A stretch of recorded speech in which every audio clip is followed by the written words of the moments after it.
Hello! Welcome back to Telugu వెలుగు YouTube channel. ఈరోజు ఈ వీడియోలో మనము తెలంగాణలో జరిగింది కదండీ డీఎస్సీ. ఆ డీఎస్సీ పేపర్‌నైతే చూద్దాము. ఈ ఈ వీడియోలో ఈరోజు జీకే కరెంట్ అఫైర్స్ గురించైతే చూద్దాము. ఎందుకంటే ఈరోజు ఈ వీడియో చేయడానికి ముఖ్య కారణము మెయిన్‌లీ జీకే కరెంట్ అఫైర్స్ చదవాలి ఏంటి అని చాలామందికైతే డౌట్ వస్తుంది. ఏపీలో డీఎస్సీ జరుగుతుంది కదా!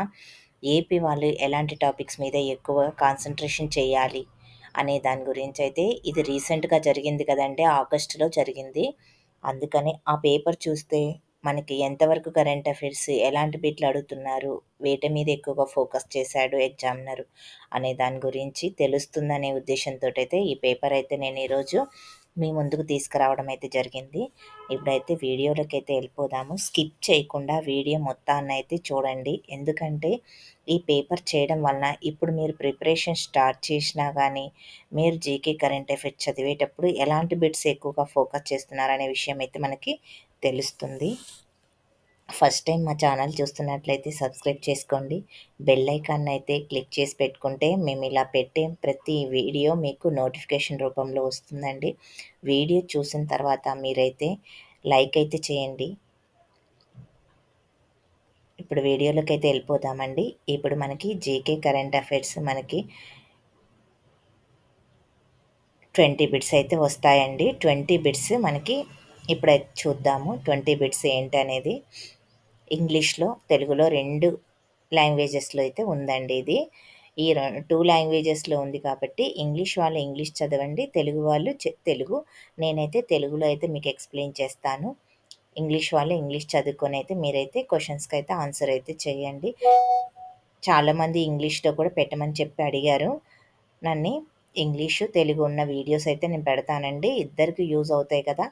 అందుకనే మీరైతే నా ఛానల్‌ని అయితే ఫాలో అవుతే మీకు మంచి మంచి డీఎస్సీకి సంబంధించిన కంటెంట్ అయితే నేను అందిస్తానండి.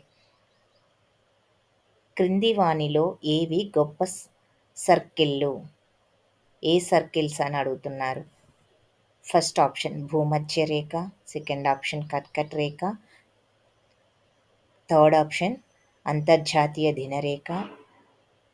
సరైన సమాధానాన్ని ఎంచుకోమని చెప్పి ఇవ్వడం జరిగిందండి ఇక్కడ. చూడండి. ఏవి గొప్ప సర్కిల్స్ ఇక్కడ అడిగారు. ఏవి గొప్ప సర్కిల్స్ అని అడగడం జరుగుతుంది.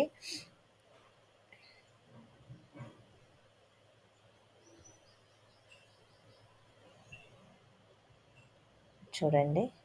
ఏబి మాత్రమేనా, బీసీ ఓన్లీనా, ఏబిసిలా, ఇక్కడ ఏసీ మాత్రమేనా అని ఇవ్వడం జరిగింది. క్వశ్చన్ అయితే చూడండి. ఇక్కడ ఏసీ ఇది భూమధ్య రేఖ అనేది మనకి గొప్ప సర్కిల్.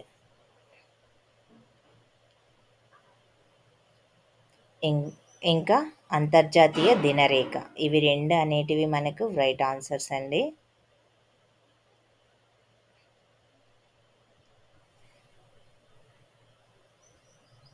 ఆన్సర్స్ చూడండి. 2 ఏసీ మాత్రమే అని ఇవ్వడం జరిగింది.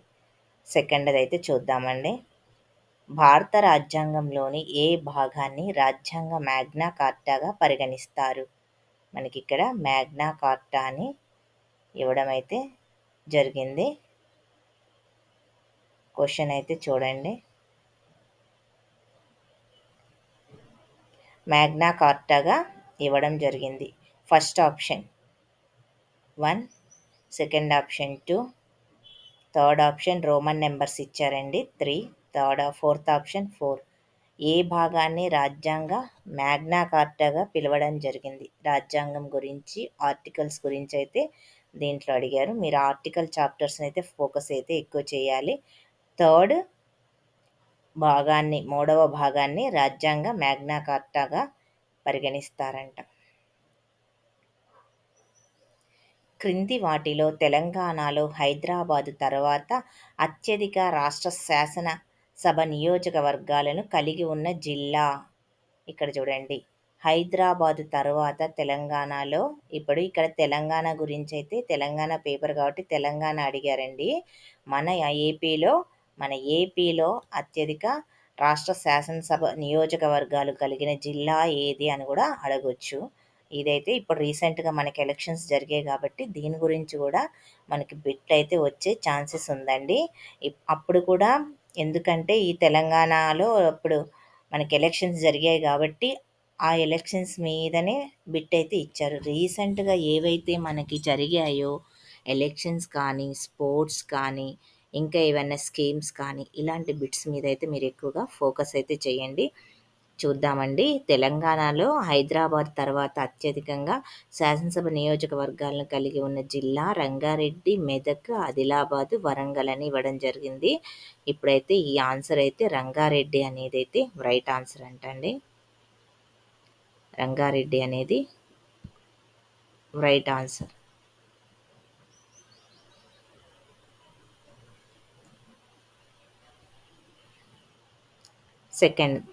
థర్డ్‌దైతే చూద్దాము. కారోలస్ లెనియస్ దేనికి ప్రసిద్ధి చెందింది? వైరస్‌కు సంబంధించిందా? First option. సెకండ్ ఆప్షన్ కణ సిద్ధాంతాన్ని ప్రతిపాదించడము. థర్డ్ ఆప్షన్ గురుత్వాకర్షణ సిద్ధాంతము. ఫోర్త్ ఆప్షన్ జీవుల వర్గీకరణ. ఏంటండి క్వెషన్? కారోలస్ లెనియస్ దేనికి ప్రసిద్ధి చెందింది అనంటే మనకి కణ కణ వర్గీకరణని అంటారు అంట. దీనికి ఆన్సర్ ఇదండి, జీవుల వర్గీకరణ.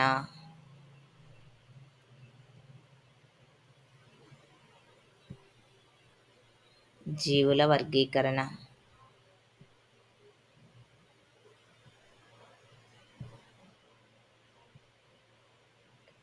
హైలైట్ చేయడానికైతే రావట్లేదండి.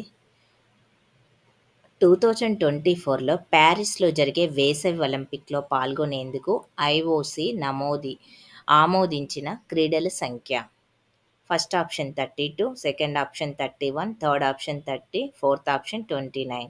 ఇంట్లో ఇవ్వడం జరిగింది మనకు ఆన్సర్స్ కూడా. ఇది ఎగ్జామ్ పేపర్ కాబట్టి మనకి ఇక్కడే ఆన్సర్స్ కూడా ఇచ్చారండి. 32 ఒలింపిక్ గేమ్స్‌కి అయితే ఇవ్వడం జరిగింది. ఈ ఒలింపిక్ గేమ్స్ గురించి మనకి బిట్ అయితే ఏపీడీఎస్సీలో కూడా అడగొచ్చండి. గేమ్స్ గురించి కూడా చూడండి. 2024 మనకి రీసెంట్‌గా జరిగింది కాబట్టి మనకి 6 మంత్స్ కూడా 6 మంత్స్ మేబీ ఆగస్ట్ నుంచి 8 మంత్స్, ఇప్పుడు 10 మంత్స్ అయితే అయితుంది. మనకు 1 ఇయర్ వరకు అయితే కరెంట్ అఫైర్స్ ఇస్తారు కాబట్టి ఈ ఒలింపిక్ గేమ్స్‌కి సంబంధించి వెరీ ఇంపార్టెంట్ అండి. ఎన్ని క్రీడలకు ఆమోదం తెలిపింది అనంటే 32 అనేదైతే మీరు గెస్ చేయండి. గుర్తించండి ఎగ్జామ్‌లో.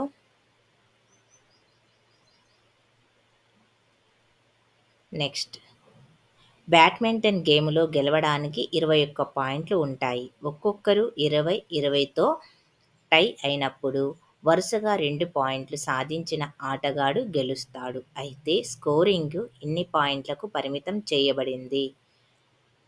ఎన్ని పాయింట్లకు పరిమితం చేయబడింది? 30 పాయింట్స్‌కైతే పరిమితం చేయబడిందంట. మీరైతే ఇక్కడైతే ఆన్సర్స్ ఇవన్నీ మనకి అవసరం లేదు. టిక్ మార్క్ అయితే 30 పాయింట్స్‌కైతే ఇవ్వడం జరిగింది కాబట్టి 30 పాయింట్స్ అనేది మీరు గుర్తించండి. ఒక్కొక్కరు 20, 20తో టై అయినప్పుడు వరుసగా 2 పాయింట్స్ సాధించిన ఆటగాడు గెలుస్తాడు. వరుసగా 2 పాయింట్లు ఎవరైతే చేస్తారో వాళ్ళు గెలుస్తారు. అయితే స్కోరింగ్ ఎన్ని పాయింట్లకు పరిమితం చేయబడింది? స్కోరింగ్ ఎన్ని పాయింట్లకి ఇక్కడ మామూలుగా అయితే 21 పాయింట్స్ ఉంటాయంట. ఇప్పుడు 20, 20 వచ్చి ఇద్దరు టై అయ్యారనుకో, అప్పుడేం జేస్తారు? 30 పాయింట్లయితే చూస్తారు. కంటిన్యూగా ఎవరైతే 2 టైమ్స్ 2 పాయింట్లు తెచ్చుకుంటారో వాళ్ళకైతే గెలుపునైతే అనౌన్స్‌మెంట్ అయితే చేస్తారంట.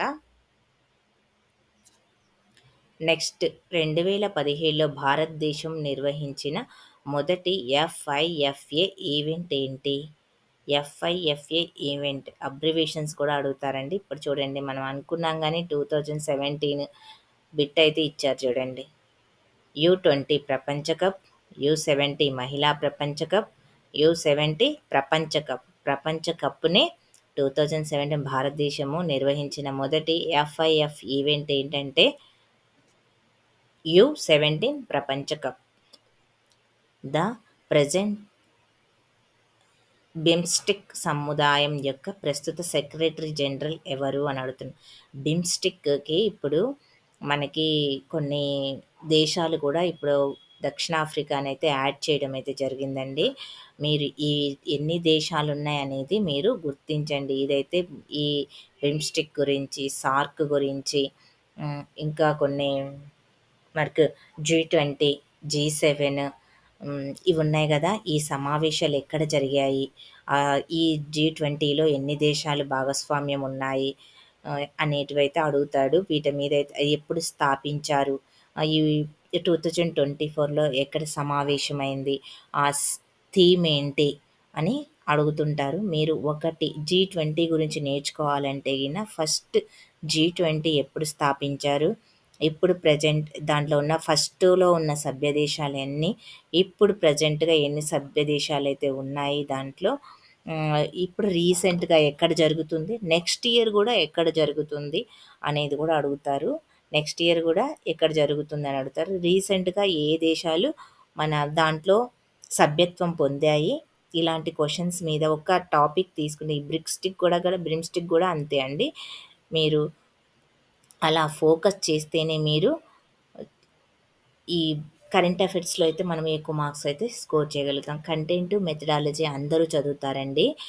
ఇప్పుడు జీకే కరెంట్ అఫైర్స్ అనేది కొంతమందే బిట్స్ చేయగలరు.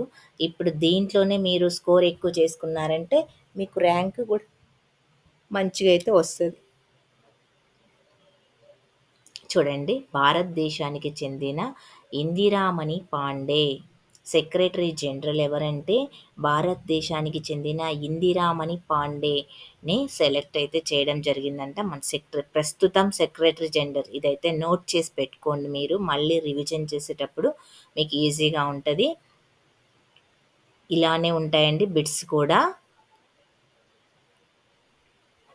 మనకి ఏపీడీఎస్‌కి కూడా ఇలానే బిట్స్ వచ్చే ఛాన్సెస్ అయితే ఉన్నాయి. 1990లో అమల్లోకి వచ్చిన బాలల హక్కులపై యూఎన్ కన్వెన్షన్ ప్రకారము ఈ వయస్సు వరకు బాల్యంగా పరిగణించబడుతుంది. చూడండి, యూఎన్ కన్వెన్షన్ ప్రకారము మనకి ఎంత వయసున్న వారిని బాల్యంగా పరిగణిస్తారు అనైతే ఇవ్వడం జరిగింది. First option 12 years, second option 18 years, third option 21 years, fourth option 14 years. చూడండి, యూఎన్ వాళ్ళని కన్వెన్షన్, యూఎన్ అంటే ఐక్యరాజ్య సమితి, యుఎన్ఓ అంటే ఐక్యరాజ్య సమితి, యూఎన్ అంటే నాకు కూడా అంతగా తెలియదండి. యుఎన్ఎస్ఎఫ్ కాదు. ఏ 18 సంవత్సరాలు ఇదైతే గుర్తుపెట్టుకోండి. ఈ యునిసెఫ్ గురించి కూడా మనకి ఎక్కువగా అడుగుతారు. యుఎన్ ఐక్యరాజ్య సమితి గురించి కూడా మనకి బిట్లయితే వస్తాయి. ఇక 1990 అని కూడా ఇవ్వడం జరిగింది. బాలల హక్కులపై యూఎన్ కన్వెన్షన్ ప్రకారం ఈ వయసు వరకు బాల్యంగా పరిగణిస్తారు. 18 ఇయర్స్ వరకు ఉన్న వాళ్ళ వయసుని బాల్య వయసు అని అంటారు. నెక్స్ట్, సూపర్ సిమ్ మరియు ఫిషింగ్ అనేవి దీనికి సంబంధించిన పదాలు. సూపర్ పింగ్ మరియు ఫిషింగ్ అనేవి దీనికి సంబంధించిన పదాలు. Computer virus, firewall technique, cyber నేరం, వైరస్ రక్షణ.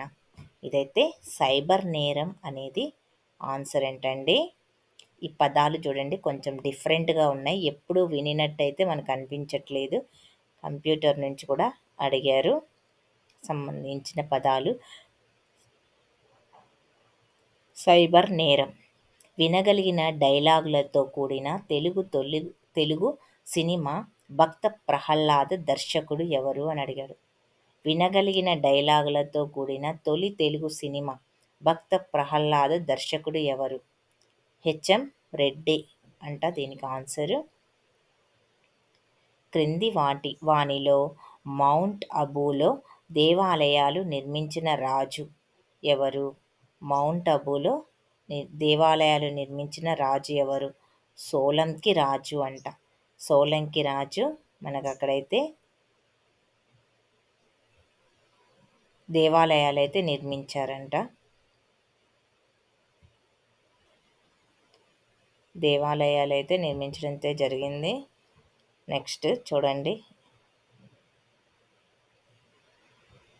మహారాష్ట్రలో ఉద్భవించిన ఈ ఈవెంట్ ఈ పెయింటింగ్లు రేఖాగణిత బొమ్మలను పోలి ఉంటాయి.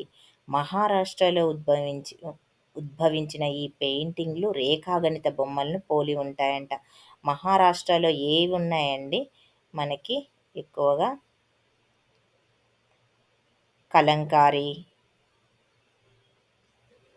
కలంకారీ, వార్లీ, పటువా, తంగా. వార్లీ అనే పెయింట్‌కి రేఖాగణిత బొమ్మలను పోలి ఉంటాయంట. రేఖాగణిత బొమ్మలు పోలి ఉండేది మహారాష్ట్రలో ఉద్భవించిందంట. అది వార్లీ అనే పెయింటింగ్. ఆ పెయింట్‌కి పేరు వార్లీ. ఫిబ్రవరి 2024లో యూనిఫామ్ సివిల్ కోడ్ అమలు కోసం చట్టాన్ని ప్రవేశపెట్టిన రాష్ట్రం ఏమిటి? చూడండి, 2024లో యూనిఫామ్ సివిల్ కోడ్ అమలు కోసం చట్టాన్ని ప్రవేశపెట్టిన రాష్ట్రం గుజరాత్, పశ్చిమ బెంగాల్, ఉత్తరాఖండ్ అంట. ఉత్తరాఖండ్ యూనిఫామ్ సివిల్ కోడ్ను అమలు చేశారు. నెక్స్ట్ క్వశ్చన్, క్రింది ఇన్స్టిట్యూట్లో ఒకటి ఆరోగ్యం మరియు కుటుంబ సంక్షేమానికి సంబంధించినది కాదు. క్రింది ఇన్స్టిట్యూట్లలో ఒకటి ఆరోగ్యము మరియు కుటుంబ సంక్షేమానికి సంబంధించినది కాదు అని అడగడం జరిగింది.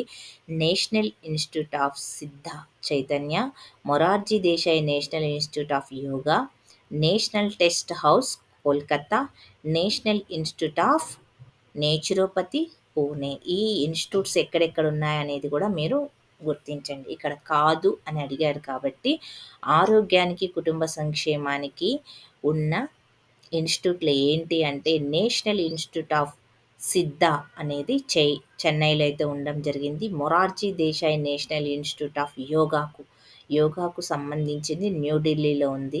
యోగా ఇన్స్టిట్యూట్ పేరు Morarji Desai national institute of yoga. ఇక్కడనేమో సిద్ధాకు సంబంధించి నేషనల్ ఇన్స్టిట్యూట్ ఆఫ్ సిద్ధ చెన్నైలో అయితే ఉంది. నేషనల్ ఇన్స్టిట్యూట్ ఆఫ్ నేచురోపతి పూణేలో అయితే ఉంది. ఇవి గుర్తించండి. నేషనల్ టెస్ట్ హౌస్ కలకత్తాలో టెస్ట్ హౌస్ అని ఇవ్వడం జరిగింది. ఇదైతే రాంగ్ ఆన్సర్ కదా మనకి. ఆ మూడైతే సరైనవి, ఇది కాదు అంట. అందుకనే కాదు అనే దాన్ని అయితే రైట్ ఆన్సర్. రక్తంలో అత్యధికంగా ఉండే పిండి పదార్థం ఏమిటి? అత్యధికంగా ఉండే పిండి పదార్థము గ్లూకోజ్. ఇది సైన్స్‌కి సంబంధించిన బిట్ చూడండి. జీకేకి సంబంధించింది. సాగర్ కన్య మరియు సాగర్ సంపద అంటే ఇవి విన్యాసాలకు సంబంధించినవండి. ఈ విన్యాసాల నుంచి కూడా మనకి బిట్లయితే వస్తాయి. ఏ దేశాలు పాల్గొన్నాయి అనేవి కూడా బిట్లయితే మీరు చూసుకోండి. సాగర కన్య, సాగర సంపద ఇవి ఎక్కువగా మనకి వాటర్‌కు సంబంధించిందే కాబట్టి ఓషనోగ్రఫిక్ పరిశోధన నౌకలు. ఓషనోగ్రాఫిక్ పరిశోధన నౌకలని సాగర్ సంపద చూడండి ఎక్కువగా అడుగుతున్నారు. సాగర్ సంపద, సాగర కన్య అనేటివి ఓషనోగ్రఫీ పరిశోధన నౌకలు అంట. నెక్స్ట్, ఈ విద్యార్థులకు అధిక నాణ్యత విద్యను అందించటానికి గుర్తించిన కొన్ని ప్రాంతాల్లోని ఉన్నత పాఠశాలల్లోని విద్యార్థుల కోసము రెసిడెన్షియల్ ఎడ్యుకేషన్ పథకమును సామాజిక న్యాయం మరియు సాధికారత మంత్రిత్వ శాఖ రూపొందించింది. అధిక నాణ్యత విద్యను అందించడానికి గుర్తించిన కొన్ని ప్రాంతాల్లోని ఉన్నత పాఠశాలల్లో విద్యార్థుల కోసము రెసిడెన్షియల్ ఎడ్యుకేషన్ పథకాన్ని అయితే సామాజిక న్యాయం సాధికార మంత్రిత్వ శాఖ రూపొందించింది. ఏంటి అంటే ఎస్సీ వాళ్ళ కోసం అయితే రూపొందించడం అయితే జరిగిందంట.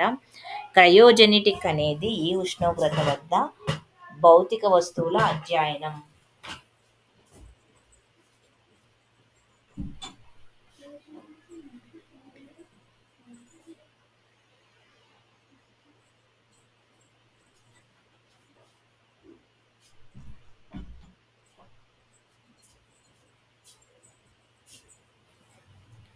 క్రయోజెనిక్స్ అనేది ఈ ఉష్ణోగ్రత వద్ద భౌతిక వస్తువుల అధ్యయనం. చాలా అధిక ఉష్ణోగ్రతలు, చాలా తక్కువ ఉష్ణోగ్రతలు 100 డిగ్రీ సెంటీగ్రేడ్, 37 ° ఇక్కడ ఇవ్వడం జరిగింది. చాలా తక్కువ ఉష్ణోగ్రత అంట. క్రయోజెనిక్స్ అనేది ఈ ఉష్ణోగ్రతల వద్ద భౌతిక వస్తువుల అధ్యయనం అని అన్నారు. క్రయోజెనిక్స్ అనేది ఈ ఉష్ణోగ్రతల వద్ద భౌతిక వస్తువుల అధ్యయనం అంటే చాలా తక్కువ ఉష్ణోగ్రత ఉన్న వస్తువులకి క్రయోజెనిక్ అనేది అర్థము. నెక్స్ట్ చూడండి, 2023 సంవత్సరానికి ప్రతిష్టాత్మక జ్ఞానపీఠ్ అవార్డు సంయుక్త గ్రహీత జగద్గురు రామ్ భద్రాచార్య ఈ భాషలో తన రచనలకు ప్రసిద్ధి చెందిన ప్రముఖ పండితుడు. సంవత్సరానికి ప్రతిష్టాత్మక జ్ఞానపీఠ అవార్డుల నుంచి కూడా మీరు ఎక్కువగా ఫోకస్ అయితే చేయండి. అవార్డుల నుంచి అయితే మనకి బిట్ అయితే ఒకటైతే వస్తుందండి. అది జ్ఞానపీఠ అవార్డు కావచ్చు, ఇంకా ఇవి నేషనల్ అవార్డ్స్ కావచ్చు, ఇంకా సినీ ఫీల్డ్కి సంబంధించినవి అవార్డ్స్ కావచ్చు, పద్మభూషణ్, పద్మశ్రీ వాటి గురించి కూడా కావచ్చు. ఇట్లాగా అయితే మనకి బిట్స్ అయితే అడుగుతారండి. మీరు వీటి మీద కూడా అయితే ఫోకస్ చేయండి. సంస్కృతం అంట 2023 ఇక్కడ ఇయర్ కూడా మనకి చేంజ్ చేసి కూడా అడగొచ్చు. మనకి 2023కి అడిగారు. సంయుక్త గ్రహీత జగద్గురు రామభద్రాచార్య ఏ భాషకు సంబంధించి ఆయనకి రావడం జరిగింది అనేది అయితే ఇవ్వడం జరిగింది. సంస్కృత భాషకైతే రావడం అయితే జరిగిందంట. ఇంకా ఇప్పుడు పిఐఈ బిట్స్ ఉన్నాయండి. పిఐఈ బిట్స్ అనేది మనం నెక్స్ట్ వీడియోలో అయితే చూద్దాము. ఇప్పటి వరకు ఈ వీడియో నచ్చినట్లయితే మీరు లైక్ అయితే చేయండి, మీ ఫ్రెండ్స్కి అయితే షేర్ అయితే చేయండి. మరిన్ని వీడియోస్ కోసము మా ఛానల్ని అయితే సబ్స్క్రైబ్ చేసుకోండి. మీకు ఎలాంటి వీడియోస్ కావాలో మా కామెంట్ సెక్షన్లో అయితే కామెంట్ అయితే చేయండి. నేను మంచి మంచి వీడియోస్ అయితే అప్లోడ్ చేయడానికి అయితే ట్రై చేస్తాను. మీకు సిలబస్ ఏపీడిఎస్సికి సంబంధించిన సిలబస్, క్వశ్చన్ పేపర్స్ ఇవన్నీ మా ఛానల్లో ఫ్రీగా మీరు చూడొచ్చండి. మీరు చూసి మంచిగా డిఎస్సి అయితే రాయండి.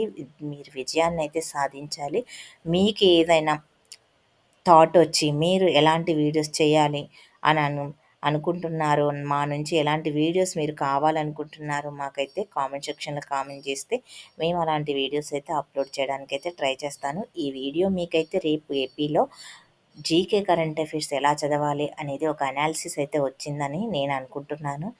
నేను చేయడం వల్ల నాకు ఎలాంటి బిట్స్ వస్తాయి అని నాకు వచ్చే అనిపించినవి ఏంటి అనంటే క్రీడల నుంచి అయితే కంపల్సరీగా చదవాల్సి ఉంది. అవార్డ్స్ నుంచి అయితే ఒక బిట్ అయితే వచ్చింది. సైన్స్ నుంచి అయితే ఒకటి వచ్చింది. మనకి రీసెంట్గా జరిగిన ఎలక్షన్స్ నుంచి అయితే ఒక బిట్ అయితే వచ్చింది.